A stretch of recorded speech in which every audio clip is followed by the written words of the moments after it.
une leçon à tirer de ce scrutin? La leçon se trouve dans ce que le MRC est en train de réclamer ce matin. C'est le fichier électoral.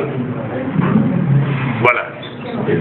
La leçon à tirer au Togo, c'est le fichier électoral. Quand vous avez un bon fichier électoral, tout le monde sait comment ça s'est passé. Sur le terrain, vous avez vos représentants qui vous envoient les résultats. Hein? Vous avez vu la différence entre le Bénin et le Congo-Brazzaville. Vous avez vu, quelqu'un a coupé toutes les communications. Après, il fait défiler sur les écrans de télévision, lui seul, qu'il est en tête avec 67%. Ça, c'est une aberration. C'est une aberration, c'est une honte même pour l'Afrique. Il ne fallait même pas. Puisque le même week-end, nous avons eu 4 élections. Personne n'a verrouillé les communications.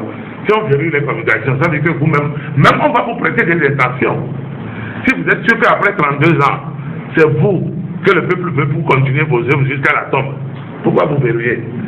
Il faut tirer de grandes leçons auprès de nos frères béninois. D'abord, celui qui a été élu a annoncé la couleur. Que lui ne fera pas de mandat, il fera un mandat. Ça déjà, il faut saluer, c'est sanitaire. Mais au Togo, quand les gens posaient ce problème lors de notre conclave à Bepozo, c'est le quart qui a posé ce problème a dit, mais les gens se sauté au plafond, que pas question, ils vont faire de mandat. Vous n'avez même pas encore débit mandat de 5 ans. Monsieur le Président, vous n'avez pas répondu à la question posée par rapport au coup de fil de Lionel Binsou. Oui, mais c'est l'élégance politique. C'est l'élégance politique. Oui. Mais Zinsou est conscient qu'il allait dans une élection qui va être extrêmement difficile pour lui.